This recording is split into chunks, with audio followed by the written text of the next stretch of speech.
Welcome to CSR center. CSR online training Kannada ಚಾನಲ್ಗೆ ನಿಮ್ಮೆಲ್ಲರಿಗೂ ಸ್ವಾಗತ. ನೀವು ಇನ್ನೂ ನಮ್ಮ ಚಾನೆಲ್ ಅನ್ನು ಸಬ್ಸ್ಕ್ರೈಬ್ ಮಾಡಿಲ್ಲ ಅಂದ್ರೆ ಪ್ಲೀಸ್ ಸಬ್ಸ್ಕ್ರೈಬ್ ಮಾಡಿ ಮತ್ತು ಬೆಲ್ ಐಕಾನ್ ಅನ್ನು ಕ್ಲಿಕ್ ಮಾಡಿ ನಮ್ಮ ಚಾನೆಲ್ ಅಲ್ಲಿ ಬರುವಂತಹ ಎಲ್ಲ ಹೊಸ ವಿಡಿಯೋಗಳನ್ನ ನೋಡೋದಕ್ಕೋಸ್ಕರ. ನಮ್ಮ ಚಾನೆಲ್ ಅಲ್ಲಿ ಬರುವಂತಹ ವಿಡಿಯೋಗಳು ಇಷ್ಟ ಆದಲ್ಲಿ ಪ್ಲೀಸ್ ಲೈಕ್ ಮಾಡಿ ಮತ್ತು ಶೇರ್ ಮಾಡಿ. ಇವತ್ತು ನಾವು ನೋಡೋಣ ಟ್ಯಾಲಿ ERP9 ನಲ್ಲಿ ಪೇರೋಲ್ ಇನ್ಫಾರ್ಮೇಶನ್ ಬಗ್ಗೆ. Gateway of Tally payroll information option ಮೇಲೆ ನಾವಿಲ್ಲಿ ಕ್ಲಿಕ್ ಮಾಡಬೇಕಾಗುತ್ತೆ. ನೀವಿಲ್ಲಿ ನೋಡಬಹುದು ಹಲವಾರು ಆಪ್ಷನ್ಸ್ ನಮ್ಗೆ ಇಲ್ಲಿ ಸಿಗುತ್ತೆ. ಪೇರೋಲ್ ಅಂದ್ರೆ ಇಲ್ಲಿ ಸ್ಯಾಲರಿ ಅಂತ ನಾವಿಲ್ಲಿ ತಿಳ್ಕೊಬೇಕಾಗುತ್ತೆ. ನೀವಿಲ್ಲಿ ನೋಡಬಹುದು ಪೇರೋಲ್ ಇನ್ಫಾರ್ಮೇಶನ್ ನಲ್ಲಿ employee categories, employee groups, employees, units of work, attendance and production types, pay heads, voucher types. ಮೊದಲು ನಾವು ಇವುಗಳನ್ನೆಲ್ಲ ತಿಳ್ಕೊಬೇಕಾಗುತ್ತೆ.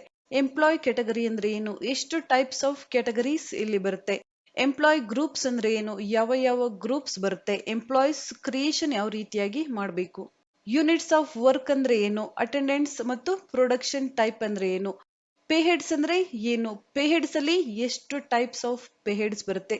ಮೊದಲು ನಾವು ಇದನ್ನ ತಿಳ್ಕೊಬೇಕಾಗುತ್ತೆ. ನಂತರ ನಾವು ತುಂಬಾ ಈಸಿಯಾಗಿ ಕ್ರಿಯೇಷನ್ ಅನ್ನ ಮಾಡಬಹುದು. ಮೊದಲು ನಾವು ನೋಡೋಣ employee categories, employee groups, employees, units of work, attendance and production types, pay heads, voucher types ಅಂದ್ರೆ ಏನು, ಅವುಗಳಲ್ಲಿ ಎಷ್ಟು types of pay heads, voucher types ಅಥವಾ ಕ್ಯಾಟಗರೀಸ್, ಗ್ರೂಪ್ಸ್ ಬರುತ್ತೆ ಅಂತ. ನಂತರ ನಾವು ಪೇರೋಲ್ ಇನ್ಫಾರ್ಮೇಶನ್ ಅಲ್ಲಿ ಕ್ರಿಯೇಟ್ ಅನ್ನ ಮಾಡೋಣ. ಮೊದಲು ನಾವಿಲ್ಲಿ ಎಂಪ್ಲಾಯ್ ಗ್ರೂಪ್ಸ್ ಅಂದ್ರೆ ಏನಂತ ತಿಳ್ಕೊಬೇಕಾಗುತ್ತೆ. ನಾನಿಲ್ಲಿ ಲೆಡ್ಜರ್ ಕ್ರಿಯೇಷನ್ ಮಾಡಬೇಕಾದ್ರೆ, ಲಿಸ್ಟ್ ಆಫ್ ಗ್ರೂಪ್ಸ್ ಎಕ್ಸ್ಪ್ಲೈನ್ ಮಾಡಬೇಕಾದ್ರೆ ನಾನಿಲ್ಲಿ ನಿಮ್ಗೆ ಹೇಳಿರ್ತೀನಿ. Technical department, electrical department, mechanical department, ಈ ರೀತಿಯಾಗಿ ಚಿಕ್ಕ ಪುಟ್ಟ ಕಂಪನಿಗಳಲ್ಲಿ ಬಿಟ್ಟು ನಾವು ಮಿಡ್ ಸೈಜ್ ಅಥವಾ ಲಾರ್ಜ್ ಸೈಜ್ ಕಂಪನಿಗಳನ್ನ ನೋಡ್ತಾ ಹೋದ್ರೆ ಈ ರೀತಿಯಾದ ಡಿಪಾರ್ಟ್ಮೆಂಟ್ ಅನ್ನ ನಾವಿಲ್ಲಿ ನೋಡಬಹುದು. ಅಥವಾ ಕೆಲವೊಂದು ಮ್ಯಾನುಫ್ಯಾಕ್ಚರಿಂಗ್ ಕಂಪನಿಗಳಲ್ಲೂ ಸಹ ಈ ರೀತಿಯಾದ ಡಿಪಾರ್ಟ್ಮೆಂಟ್ ಇರುತ್ತೆ. ಅದು ಕಂಪನಿಯ ಸೈಜ್ ಮೇಲೆ ಡಿಪೆಂಡ್ ಆಗುತ್ತೆ. ಸ್ಮಾಲ್ ಸೈಜ್ ಮ್ಯಾನುಫ್ಯಾಕ್ಚರಿಂಗ್ ಕಂಪನಿ ಇದ್ದಾಗ ಅಲ್ಲಿ ಆಫೀಸ್ ಸ್ಟಾಫ್ ಏನಿರ್ತಾರೆ ಅವರೇ ಇಲ್ಲಿ ಎಲ್ಲ ವರ್ಕ್ ಅನ್ನ ನೋಡ್ತಾ ಇರ್ತಾರೆ. ಆದ್ರೆ ಮಿಡ್ ಸೈಜ್ ಅಥವಾ ಲಾರ್ಜ್ ಸೈಜ್ ಕಂಪನಿಗಳಲ್ಲಿ ಪ್ರತಿಯೊಂದು ವರ್ಕ್ ಮಾಡೋದಕ್ಕೆ ಸಹ ಪ್ರತಿಯೊಂದು ಡಿಪಾರ್ಟ್ಮೆಂಟ್ ಇಲ್ಲಿ ಬೇಕಾಗುತ್ತೆ. ಯಾಕಂದ್ರೆ ಲಕ್ಷಾಂತರ ವರ್ಕರ್ಸ್ ಇದ್ದಾಗ, ಹಲವಾರು ಬ್ರಾಂಚಸ್ ಇದ್ದಾಗ ಒಂದೇ ಕಡೆ ನಾವಿಲ್ಲಿ ನೂರಾರು ಜನ ಆಫೀಸ್ ಸ್ಟಾಫ್ ಅನ್ನ ಇಟ್ಟು ಎಲ್ಲ ವರ್ಕ್ ಅನ್ನ ಮಾಡೋದಕ್ಕೆ ನಾವಿಲ್ಲಿ ಆಗೋದಿಲ್ಲ. ಅದಕ್ಕೋಸ್ಕರ ಪ್ರತಿಯೊಂದು ಕೆಲಸ ಮಾಡೋದಕ್ಕೂ ಸಹ ಅದರದ್ದೇ ಆದ ಡಿಪಾರ್ಟ್ಮೆಂಟ್ ಇರುತ್ತೆ. ಈಗ ನಾವು ಕಂಪ್ಯೂಟರ್ ಅಲ್ಲಿ ವರ್ಕ್ ಮಾಡ್ತಾ ಇದ್ದಾಗ ನೂರಾರು ಕಂಪ್ಯೂಟರ್ಸ್ ಇದ್ದಾಗ ಏನಾದ್ರೂ ಕಂಪ್ಯೂಟರ್ ಅಲ್ಲಿ ಪ್ರಾಬ್ಲಮ್ ಆಯ್ತು ಅಂದಾಗ ನಾವು ಅದನ್ನ ತಕ್ಷಣ ಇಲ್ಲಿ ರಿಪೇರ್ ಮಾಡಬೇಕಾಗುತ್ತೆ. ಇಲ್ಲಾಂದ್ರೆ ಎಷ್ಟು ವರ್ಕ್ ಇಲ್ಲಿ ಲೇಟ್ ಆಗುತ್ತೆ. ಅದಕ್ಕೋಸ್ಕರ ಕಂಪನಿಯಲ್ಲೇ ಸಹ ಒಂದು ಟೆಕ್ನಿಕಲ್ ಡಿಪಾರ್ಟ್ಮೆಂಟ್ ಇರುತ್ತೆ. ಯಾವಾಗ ಯಾವ ಕಂಪ್ಯೂಟರ್, ಯಾವ ಸರ್ವರ್ ಡೌನ್ ಆಯ್ತು, ಪ್ರಾಬ್ಲಮ್ ಆಯ್ತು, ತಕ್ಷಣ ಅವರಲ್ಲಿ ರಿಪೇರ್ ಮಾಡ್ತಾರೆ. ಎಲೆಕ್ಟ್ರಿಕಲ್ ಡಿಪಾರ್ಟ್ಮೆಂಟ್ ಕಂಪನಿಯಲ್ಲಿ ಶಾರ್ಟ್ ಸರ್ಕ್ಯೂಟ್ ಆಯ್ತು ಅಥವಾ ಪ್ಯಾನಲ್ ಬೋರ್ಡ್ ಅಲ್ಲಿ ಪ್ರಾಬ್ಲಮ್ಸ್ ಆಯ್ತು ಅಥವಾ ಟ್ರಾನ್ಸ್ಫಾರ್ಮರ್ ಏನೋ ಪ್ರಾಬ್ಲಮ್ ಆಗಿದೆ, ಈ ರೀತಿಯಾಗಿ ಇದ್ದಾಗ ಎಲೆಕ್ಟ್ರಿಕಲ್ ಡಿಪಾರ್ಟ್ಮೆಂಟ್ ಸಹ ಕಂಪನಿಯಲ್ಲಿ ಇರ್ತಾರೆ. ಆದ ತಕ್ಷಣ ಅವರಲ್ಲಿ ರೆಡಿ ಮಾಡ್ತಾರೆ ಏನಾಗಿರುತ್ತೆ. ನಂತರ ಮೆಕ್ಯಾನಿಕಲ್ ಡಿಪಾರ್ಟ್ಮೆಂಟ್, ಯಾವುದೇ ಒಂದು ಮ್ಯಾನುಫ್ಯಾಕ್ಚರಿಂಗ್ ಕಂಪನಿಯಲ್ಲಿ ಹಲವಾರು ಮಷಿನ್ಸ್ ಅನ್ನ ನಾವಿಲ್ಲಿ ನೋಡ್ತೀವಿ. ಮಷಿನ್ ಮೇಂಟೈನಿಂಗ್ ಸಹ ತುಂಬಾ ಇಂಪಾರ್ಟೆಂಟ್ ಇರುತ್ತೆ. ಆ ಮಷಿನ್ ಗಳನ್ನ ಮೇಂಟೈನ್ ಮಾಡೋದಕ್ಕೋಸ್ಕರ ಅಥವಾ ಏನಾದ್ರೂ ಚೇಂಜಸ್ ಮಾಡಬೇಕು ಅಥವಾ ಏನಾದ್ರೂ ಪ್ರಾಬ್ಲಮ್ ಆಯ್ತು ಅಂದಾಗ ಮೆಕ್ಯಾನಿಕಲ್ ಡಿಪಾರ್ಟ್ಮೆಂಟ್ ಅವರು ಆ ವರ್ಕ್ ಅನ್ನ ಇಲ್ಲಿ ನೋಡ್ಕೊಂತಾರೆ. ನಂತರ manager department, supervisor, store department. ನಾವಿಲ್ಲಿ ಯಾವುದೇ ಒಂದು ಮ್ಯಾನುಫ್ಯಾಕ್ಚರಿಂಗ್ ಕಂಪನಿಯನ್ನ ತಗೊಂಡ್ರೆ ನಾವೇನಿಲ್ಲಿ ಗೂಡ್ಸ್ ಅನ್ನ ಮ್ಯಾನುಫ್ಯಾಕ್ಚರಿಂಗ್ ಮಾಡೋದಕ್ಕೆ ರಾ ಮೆಟೀರಿಯಲ್ ಅನ್ನ ತರಿಸ್ತೀವಿ. ಸ್ಟೋರ್ ರೂಮ್, ಅದರ ಮೇಂಟೆನೆನ್ಸ್ ಸಹ ಇಲ್ಲಿ ತುಂಬಾ ಇಂಪಾರ್ಟೆಂಟ್ ಆಗುತ್ತೆ. ಸ್ಟೋರ್ ಡಿಪಾರ್ಟ್ಮೆಂಟ್ ಅಲ್ಲಿ ಇರುತ್ತೆ. ನಂತರ ಮ್ಯಾನುಫ್ಯಾಕ್ಚರಿಂಗ್ ಡಿಪಾರ್ಟ್ಮೆಂಟ್, ಯಾವ ಪ್ರಾಡಕ್ಟ್ ಅನ್ನ ನಾವಿಲ್ಲಿ ಎಷ್ಟು ಯೂಸ್ ಮಾಡಬೇಕು, ಯಾವ ಪ್ರಾಡಕ್ಟ್ ಅನ್ನ ನಾವಿಲ್ಲಿ ಮ್ಯಾನುಫ್ಯಾಕ್ಚರಿಂಗ್ ಮಾಡ್ಬೇಕಾದ್ರೆ ಆ ರೀತಿ ಎಲ್ಲ ಸಹ ಇರುತ್ತೆ. ಅದನ್ನ ಅವರಲ್ಲಿ ನೋಡ್ಕೊಳ್ತಾರೆ. ಎಕ್ಸಾಂಪಲ್, ನಾವೀಗ ಒಂದು ಇಂಜೆಕ್ಷನ್ ಅಥವಾ ಒಂದು ಟ್ಯಾಬ್ಲೆಟ್ಸ್ ಅನ್ನ ರೆಡಿ ಮಾಡಬೇಕು ಅಂದಾಗ ಹಲವಾರು ಪ್ರಾಡಕ್ಟ್ ಗಳನ್ನ ನಾವಿಲ್ಲಿ ಆಡ್ ಮಾಡಬೇಕಾಗುತ್ತೆ. ಯಾವ ಪ್ರಾಡಕ್ಟ್ ಅನ್ನ ಅಥವಾ ಯಾವ ಲಿಕ್ವಿಡ್ ಅನ್ನ ನಾವಿಲ್ಲಿ ಎಷ್ಟು ಆಡ್ ಮಾಡಬೇಕು ನಮ್ಗಿಲ್ಲಿ ಗೊತ್ತಿರ್ಬೇಕಾಗುತ್ತೆ.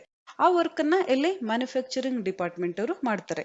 ನಂತರ ಪ್ರೊಡಕ್ಷನ್ ಡಿಪಾರ್ಟ್ಮೆಂಟ್, ಮಷೀನ್ ಅಲ್ಲಿ ಯಾರಿಲ್ಲಿ ವರ್ಕ್ ಮಾಡ್ತಾ ಇರ್ತಾರೆ ಅವರಿಲ್ಲಿ ಆ ಕೆಲಸವನ್ನ ಮಾಡ್ತಾರೆ. ಪ್ಯಾಕಿಂಗ್ ಡಿಪಾರ್ಟ್ಮೆಂಟ್, ಯಾವುದೇ ಒಂದು ಪ್ರಾಡಕ್ಟ್ ಮ್ಯಾನುಫ್ಯಾಕ್ಚರ್ ಆದ ನಂತರ ಪ್ಯಾಕಿಂಗ್ ಆಗ್ಬೇಕಾಗುತ್ತೆ, ಇನ್ಸ್ಪೆಕ್ಷನ್ ಆಗ್ಬೇಕಾಗುತ್ತೆ. ಯಾವುದೇ ಡ್ಯಾಮೇಜಸ್ ಇದ್ದಾಗ ನಾವು ಅದನ್ನ ತೆಗಿಬೇಕಾಗುತ್ತೆ.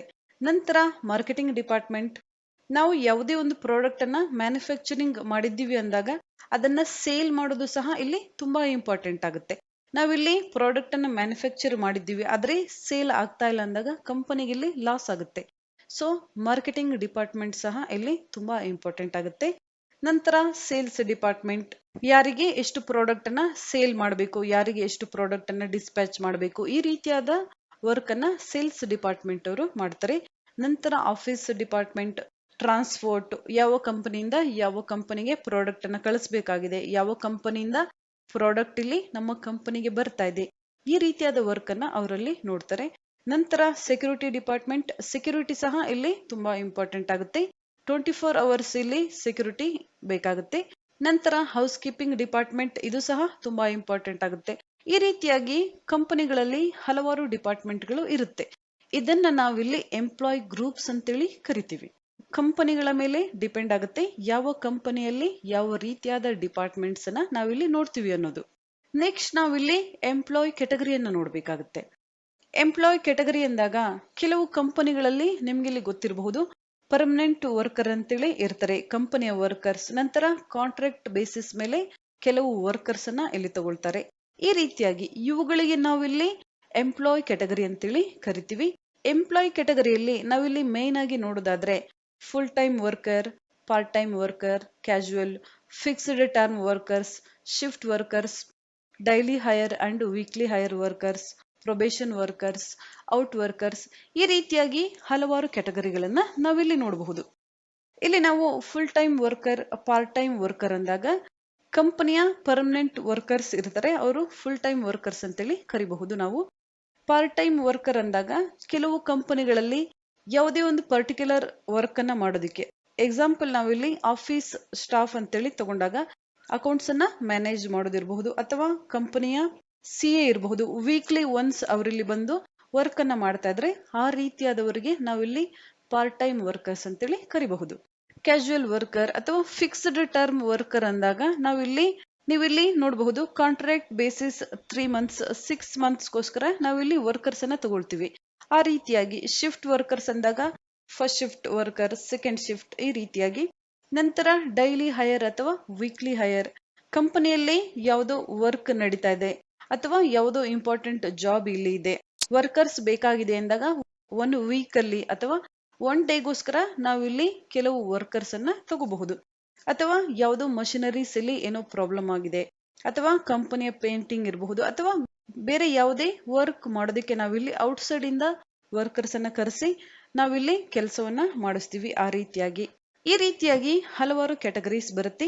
ಈ ಕೆಟಗರಿ ಸಹ ಕಂಪನಿಗಳ ಮೇಲೆ ಡಿಪೆಂಡ್ ಆಗುತ್ತೆ. ಇಲ್ಲಿ ಪ್ರತಿ ಕಂಪನಿಗೂ ಸಹ ಕೆಟಗರೀಸ್ ಇಲ್ಲಿ ಚೇಂಜ್ ಆಗ್ತಾ ಹೋಗುತ್ತೆ. ನೆಕ್ಸ್ಟ್ ಪಾಯಿಂಟ್ ಇಲ್ಲಿ ಬರುತ್ತೆ ಎಂಪ್ಲಾಯೀಸ್. ಎಂಪ್ಲಾಯೀಸ್ ಅಂದಾಗ ನಮ್ಮ ಕಂಪನಿಯಲ್ಲಿ ವರ್ಕ್ ಮಾಡುವಂತಹ ಎಂಪ್ಲಾಯೀಸ್ ಲೀಸ್ಟ್ ಅನ್ನ ನಾವು ಟ್ಯಾಲಿಯಲ್ಲಿ ಕ್ರಿಯೇಟ್ ಮಾಡುದು. ಯಾವ ರೀತಿಯಾಗಿ ಅಂತ ಕ್ರಿಯೇಟ್ ಮಾಡಬೇಕಾದ್ರೆ ನಾವಿಲ್ಲಿ ನೋಡೋಣ. ನೆಕ್ಸ್ಟ್ ಪಾಯಿಂಟ್ ನಮ್ಗೆ ಇಲ್ಲಿ ಸಿಗುತ್ತೆ units of work. Units of work ಅಂದಾಗ ನಾವಿಲ್ಲಿ ಹವರ್ಸ್, ಮಿನಿಟ್ಸ್, ಮಂತ್ಸ್, ಡೇಸ್ ಇವುಗಳನ್ನ ನಾವಿಲ್ಲಿ ತಗೊಳ್ತೀವಿ. ನಾವಿಲ್ಲಿ 30 ಡೇಸ್ 1 ಮಂತ್ ಅಂತ ಕ್ಯಾಲ್ಕುಲೇಟ್ ಮಾಡಿದಾಗ 30 ಡೇಸ್ ಅಲ್ಲಿ ಎಷ್ಟು ಡೇ ಅವರಲ್ಲಿ ವರ್ಕ್ ಮಾಡಿದ್ದಾರೆ, 1 ಮಂತ್ಸ್ 2 ಮಂತ್ಸ್, ಅಥವಾ ನಾವಿಲ್ಲಿ ನೆಕ್ಸ್ಟ್ OT ಕ್ಯಾಲ್ಕುಲೇಟ್ ಮಾಡಬೇಕಾದ್ರೆ ಅವರ್ ಅಲ್ಲಿ ತಗೊಳ್ತೀವಿ. Half an hour, 1 hour, 2 hour ಇಲ್ಲಿ OT ಮಾಡಿದ್ದಾರೆ, ಅಥವಾ 1 ಅವರ್ 30 ಮಿನಿಟ್ಸ್ ಇಲ್ಲಿ OT ಮಾಡಿದ್ದಾರೆ. ಈ ರೀತಿಯಾಗಿ ಇವುಗಳನ್ನ ನಾವಿಲ್ಲಿ ಯೂನಿಟ್ಸ್ ಆಫ್ ವರ್ಕ್ ಅಂತೇಳಿ ಕರಿತೀವಿ. ಯೂನಿಟ್ಸ್ ಆಫ್ ವರ್ಕ್ ಅಲ್ಲಿ 2 ರೀತಿಯಾದ ಯೂನಿಟ್ಸ್ ಆಫ್ ವರ್ಕ್ ಅನ್ನ ನಾವಿಲ್ಲಿ ಕ್ರಿಯೇಟ್ ಮಾಡಬೇಕಾಗುತ್ತೆ. ಕಾಂಪೌಂಡ್ ಯೂನಿಟ್ ಮತ್ತು ಸಿಂಪಲ್ ಯೂನಿಟ್. ಕಾಂಪೌಂಡ್ ಯೂನಿಟ್ ಅಲ್ಲಿ ನಾವಿಲ್ಲಿ ಕ್ರಿಯೇಟ್ ಮಾಡಬೇಕಾಗುತ್ತೆ. 1 ಮಂತ್ ಅಂತ ಹೇಳಿ ನಾವಿಲ್ಲಿ ಕ್ಯಾಲ್ಕುಲೇಟ್ ಮಾಡಿದಾಗ ಎಷ್ಟು ಡೇಸ್ ಬರುತ್ತೆ, 30 ಡೇಸ್. 1 ಮಿನಿಟ್ಸ್ ಅಲ್ಲಿ 60 ಸೆಕೆಂಡ್, 1 ಅವರ್ ಅಲ್ಲಿ 60 ಮಿನಿಟ್ಸ್, 1 ಡೇ ಅಲ್ಲಿ 24 ಅವರ್ಸ್. ಈ ರೀತಿಯಾಗಿ ನಾವು ಯೂನಿಟ್ಸ್ ಅನ್ನ ಕ್ರಿಯೇಟ್ ಮಾಡಬೇಕಾಗುತ್ತೆ. ನಂತರ ನಾವಿಲ್ಲಿ ಅಟೆಂಡೆನ್ಸ್ ಮತ್ತು ಪ್ರೊಡಕ್ಷನ್ ಪೇಯ್ಡ್ಸ್ ಅಂತೇಳಿ ನಾವಿಲ್ಲಿ ನೋಡೋದಾದ್ರೆ, ಕಂಪನಿಯಲ್ಲಿ ವರ್ಕರ್ಸ್ ಇಲ್ಲಿ ಬಂದಿಲ್ಲ ಅಂದಾಗ ಅಬ್ಸೆಂಟ್ ಆಗಿರಬಹುದು, ಅಥವಾ ಲೀವ್ ಹಾಕಿರಬಹುದು, ಅಥವಾ OT ಇರಬಹುದು. ಈ ರೀತಿಯಾಗಿ ನಾವಿಲ್ಲಿ ಕ್ಯಾಲ್ಕುಲೇಟ್ ಮಾಡ್ತೀವಿ. AB ಅಂದಾಗ ನಾರ್ಮಲ್ ಆಗಿ ನಾವಿಲ್ಲಿ ಅಬ್ಸೆಂಟ್ ನಾವಿಲ್ಲಿ ಹಾಕಬಹುದು, ಅಥವಾ ಪ್ರೆಸೆಂಟ್ ವರ್ಕರ್ಸ್ ಇಲ್ಲಿ ಬಂದಿದ್ರೆ, ಅಥವಾ ಓವರ್ ಟೈಮ್ ಮಾಡಿದಾಗ ಓವರ್ ಟೈಮ್ ನಾವಿಲ್ಲಿ OT ಅಂತ ಎಂಟ್ರಿ ಮಾಡ್ತೀವಿ. ಈ ರೀತಿಯಾದವುಗಳಿಗೆ ನಾವಿಲ್ಲಿ ಅಟೆಂಡೆನ್ಸ್ ಮತ್ತು ಪ್ರೊಡಕ್ಷನ್ ಪೇಯ್ಡ್ಸ್ ಅಂತೇಳಿ ಕರಿತೀವಿ. ಅಬ್ಸೆಂಟ್ ಇದ್ದಾಗ ನಾವಿಲ್ಲಿ ಲೀವ್ ವಿತೌಟ್ ಪೇ ಅಥವಾ ಲೀವ್ ವಿತ್ ಪೇ, ನಾವು ಈ ರೀತಿಯಾದವುಗಳನ್ನ ಕ್ರಿಯೇಟ್ ಮಾಡ್ಕೋಬೇಕಾಗುತ್ತೆ. ಇದನ್ನ ನಾವಿಲ್ಲಿ ಅಟೆಂಡೆನ್ಸ್ ಮತ್ತು ಪ್ರೊಡಕ್ಷನ್ ಟೈಪ್ಸ್ ಅಂತೇಳಿ ಕರಿತೀವಿ. ನೆಕ್ಸ್ಟ್ ಪಾಯಿಂಟ್ ಇಲ್ಲಿ ಬರುತ್ತೆ ಪೇಯ್ಡ್ಸ್. ಪೇರೋಲ್ ಅಲ್ಲಿ ತುಂಬಾ ಇಂಪಾರ್ಟೆಂಟ್ ಪಾರ್ಟ್ ಅಂದ್ರೆ ಇಲ್ಲಿ ಪೇ ಹೆಡ್ಸ್ ಅಂತೇಳಿ ನಾವಿಲ್ಲಿ ಕರಿಬಹುದು. ಪೇ ಹೆಡ್ಸ್ ಅಲ್ಲಿ ಹಲವಾರು ಟೈಪ್ ಪೇ ಹೆಡ್ಸ್ ಇಲ್ಲಿ ಬರುತ್ತೆ. ನೀವಿಲ್ಲಿ ನೋಡಬಹುದು earnings for employees pay head ಇರುತ್ತೆ, ಎಂಪ್ಲಾಯೀಸ್ ಡಿಡಕ್ಷನ್ ಫ್ರಮ್ ಎಂಪ್ಲಾಯೀಸ್ ಅಥವಾ employees statutory deductions, employer statutory contributions, employers other charges, bonus, gratuity, loans and advances, reimbursement to employees. ಇವುಗಳನ್ನ ನಾವಿಲ್ಲಿ ಪೇ ಹೆಡ್ಸ್ ಅಂತೇಳಿ ಕರಿತೀವಿ. ಮೇನ್ ಆಗಿ ನಾವು ಮೇನ್ ಪೇ ಹೆಡ್ಸ್ ಅನ್ನ ನಾವಿಲ್ಲಿ ನೋಡಬಹುದು. ಇಲ್ಲಿ ನಾವು ಪೇ ಹೆಡ್ಸ್ ಅಲ್ಲಿ ಅರ್ನಿಂಗ್ ಫಾರ್ ಎಂಪ್ಲಾಯೀಸ್, ನೀವಿಲ್ಲಿ ಸ್ಯಾಲರಿ ಸ್ಲಿಪ್ ಅನ್ನ ನೋಡಿದ್ರೆ ಗೊತ್ತಾಗುತ್ತೆ. ಸ್ಯಾಲರಿ ಸ್ಲಿಪ್ ಅಲ್ಲಿ ಹಲವಾರು ಪಾಯಿಂಟ್ಸ್ ಗಳನ್ನ ಇಲ್ಲಿ ಮೆನ್ಷನ್ ಮಾಡಿರ್ತಾರೆ. ಬೇಸಿಕ್ ಪೇ, HRA, ಕನ್ವೆಯನ್ಸ್ ಅಥವಾ OT, over time, ESI, PF deduction, canteen deduction, ಈ ರೀತಿಯಾಗಿ ಇವುಗಳನ್ನ ನಾವಿಲ್ಲಿ ಪೇ ಹೆಡ್ಸ್ ಅಂತೇಳಿ ಕರಿತೀವಿ. ಆ ಪೇ ಹೆಡ್ಸ್ ಅಲ್ಲೂ ಸಹ ಹಲವಾರು ಪೇ ಹೆಡ್ಸ್ ಇರುತ್ತೆ. ಅದರಲ್ಲಿ ಅರ್ನಿಂಗ್ ಪೇ ಹೆಡ್ಸ್ ಬೇರೆ ಇರುತ್ತೆ ಮತ್ತು ಡಿಡಕ್ಷನ್ ಪೇ ಹೆಡ್ಸ್ ಬೇರೆ ಇರುತ್ತೆ. ಕಂಪನಿಯ ಕಡೆಯಿಂದ ಯಾವುದೇ ವರ್ಕ್ ಪರ್ಫಾರ್ಮೆನ್ಸ್ ಇಲ್ಲಿ ಬೋನಸ್ ಅನ್ನ ಕೊಟ್ಟಾಗ ಅದರ ಅರ್ನಿಂಗ್ಸ್ ಇಲ್ಲಿ ಬೇರೆ ಬರುತ್ತೆ. ಇವುಗಳನ್ನ ನಾವಿಲ್ಲಿ ಪೇ ಹೆಡ್ಸ್ ಅಂಡರ್ ಅಲ್ಲಿ ಕ್ರಿಯೇಟ್ ಮಾಡ್ಕೋಬೇಕಾಗುತ್ತೆ. ಇಲ್ಲಿ ನಾವು ಮೇನ್ ಆಗಿ ನಾನಿಲ್ಲಿ ಹೇಳ್ತೀನಿ, ಈ ಅರ್ನಿಂಗ್ ಪೇ ಹೆಡ್ಸ್ ಸಹ ಕಂಪನಿಗಳ ಮೇಲೆ ಚೇಂಜ್ ಆಗ್ತಾ ಹೋಗುತ್ತೆ. ಎಲ್ಲಾ ಕಂಪನಿಗಳಲ್ಲೂ ಒಂದೇ ರೀತಿಯಾದ ಪೇ ಹೆಡ್ಸ್ ಇಲ್ಲಿ ಇರೋದಿಲ್ಲ. ಕೆಲವು ಕಂಪನಿಗಳಲ್ಲಿ ಅರ್ನಿಂಗ್ ಪೇಡ್ ಜಾಸ್ತಿ ಇರುತ್ತೆ, ಕೆಲವು ಕಂಪನಿಗಳಲ್ಲಿ ಅರ್ನಿಂಗ್ ಪೇ ಹೆಡ್ಸ್ ಇಲ್ಲಿ ಕಡಿಮೆ ಇರುತ್ತೆ. ಈ ರೀತಿಯಾಗಿ ಅರ್ನಿಂಗ್ ಪೇ ಹೆಡ್ಸ್ ಅಲ್ಲಿ ನಾವು ಮೇನ್ ಆಗಿ ನೋಡೋದಂದ್ರೆ ಬೇಸಿಕ್ ಪೇ ಆಲ್ಮೋಸ್ಟ್ ಎಲ್ಲಾ ಕಂಪನಿಗಳಲ್ಲಿ ಇರುತ್ತೆ. ನಂತರ ಹೌಸ್ ರೆಂಟ್ ಅಲವೆನ್ಸ್, ನಾವೇನಿಲ್ಲಿ HRA ಅಂತ ಸ್ಯಾಲರಿ ಸ್ಲಿಪ್ ಅಲ್ಲಿ ನೋಡ್ತೀವಿ, ಅದನ್ನ ನಾವಿಲ್ಲಿ ನೋಡಬಹುದು. ನಂತರ ಕನ್ವೆಯನ್ಸ್, ಓವರ್ ಟೈಮ್ ಅಥವಾ OT ಅಥವಾ ವೇರಿಯಬಲ್ ಪೇ, ಇವುಗಳನ್ನ ನಾವಿಲ್ಲಿ ಅರ್ನಿಂಗ್ ಪೇ ಹೆಡ್ಸ್ ಅಲ್ಲಿ ನೋಡಬಹುದು. ಇನ್ನೂ ಸಹ ಹಲವಾರು ಅರ್ನಿಂಗ್ ಪೇ ಹೆಡ್ಸ್ ಇರಬಹುದು, ಅದು ಕಂಪನಿಗಳ ಮೇಲೆ ಡಿಪೆಂಡ್ ಆಗುತ್ತೆ. ಮೇನ್ ಆಗಿ ನಾವಿಲ್ಲಿ ನೋಡಿದ್ವಿ. ಇನ್ನು ಕೆಲವು ಕಂಪನಿಗಳಲ್ಲಿ ಇನ್ನು ಹೆಚ್ಚಿನ ಪೇ ಹೆಡ್ಸ್ ಇರಬಹುದು. ನೀವಿಲ್ಲಿ ನೋಡಬಹುದು ಬೇಸಿಕ್ ಪೇ, ನಂತರ TAD ಅಂತ ನೀವಿಲ್ಲಿ ನೋಡಿರಬಹುದು. ಕೆಲವು ಕಂಪನಿಗಳಲ್ಲಿ ಆ ಪೇ ಹೆಡ್ಸ್ ಇರುತ್ತೆ, ಕೆಲವು ಕಂಪನಿಗಳಲ್ಲಿ ಇರುವುದಿಲ್ಲ. ನಂತರ HRA, conveyance, over time allowance, ಕೆಲವು ಕಂಪನಿಗಳಲ್ಲಿ ಮೆಡಿಕಲ್ ಅಲೋವೆನ್ಸ್ ಅಂತೇಳಿ ಸಹ ಕೊಡ್ತಾರೆ. ಚಿಲ್ಡ್ರನ್ ಎಜುಕೇಶನ್ ಅಲೋವೆನ್ಸ್ ಅಂತ ಸಹ ಕೆಲವು ಕಂಪನಿಗಳಲ್ಲಿ ಅರ್ನಿಂಗ್ ಪೇ ಹೆಡ್ ಇರುತ್ತೆ. ನಂತರ leave travel allowance, children hostel allowance, mobile and telephone reimbursement, car maintenance, driver salary, ನಂತರ ಕೆಲವು ಸ್ಪೆಷಲ್ ಅಲೋವೆನ್ಸ್ ಅಥವಾ ಇನ್ಶೂರೆನ್ಸ್ ಅಲೋವೆನ್ಸ್, ಈ ರೀತಿಯಾಗಿ ಇನ್ನು ಹಲವಾರು ಪೇ ಹೆಡ್ಸ್ ಬರುತ್ತೆ. ನಾನು ಮೊದಲೇ ಹೇಳಿದಾಗೆ ಕಂಪನಿಗಳ ಮೇಲೆ ಡಿಪೆಂಡ್ ಆಗುತ್ತೆ. ನಾವಿಲ್ಲಿ ಪ್ರತಿ ಕಂಪನಿಯಲ್ಲೂ ಸಹ ಒಂದೇ ರೀತಿಯಾದ ಪೇ ಹೆಡ್ಸ್ ಅನ್ನ ನಾವಿಲ್ಲಿ ನೋಡೋಕ್ಕಾಗೋದಿಲ್ಲ.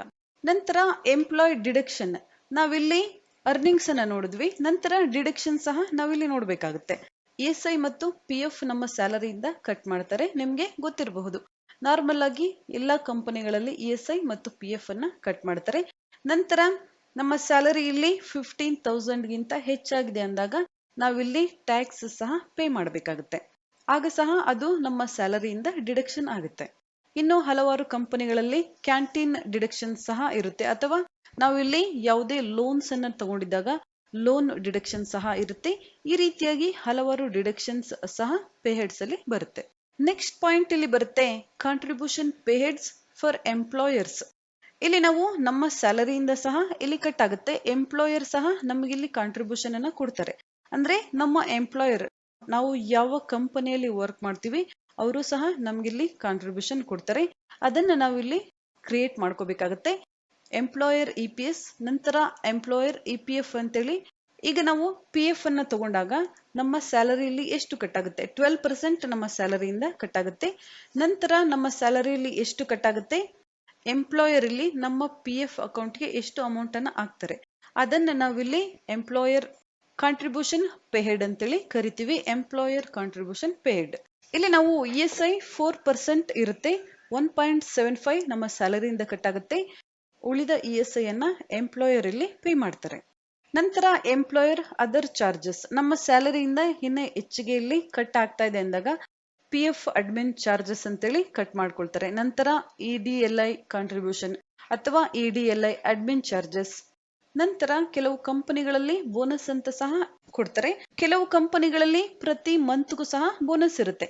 ನಮ್ಮ ವರ್ಕ್ ಪರ್ಫಾರ್ಮೆನ್ಸ್ ಯಾವ ರೀತಿಯಾಗಿ ಇರುತ್ತೆ ಆ ರೀತಿಯಾಗಿ ನಮ್ಮ ಬೋನಸ್ ಅಮೌಂಟ್ ಸಹ ಇಲ್ಲಿ ಚೇಂಜ್ ಆಗ್ತಾ ಹೋಗುತ್ತೆ. ಯಾರು ತುಂಬಾ ಚೆನ್ನಾಗಿ ವರ್ಕ್ ಮಾಡ್ತಾರೆ ಅವರಿಗೆ ಪ್ರತಿ ತಿಂಗಳು ಸಹ ಬೋನಸ್ ಸಹ ಇರುತ್ತೆ. ಇದು ಸಹ ಇಲ್ಲಿ ಅರ್ನಿಂಗ್ಸ್ ಆಗುತ್ತೆ. ನಂತರ ಗ್ರಾಚ್ಯುಟಿ ಅಮೌಂಟ್.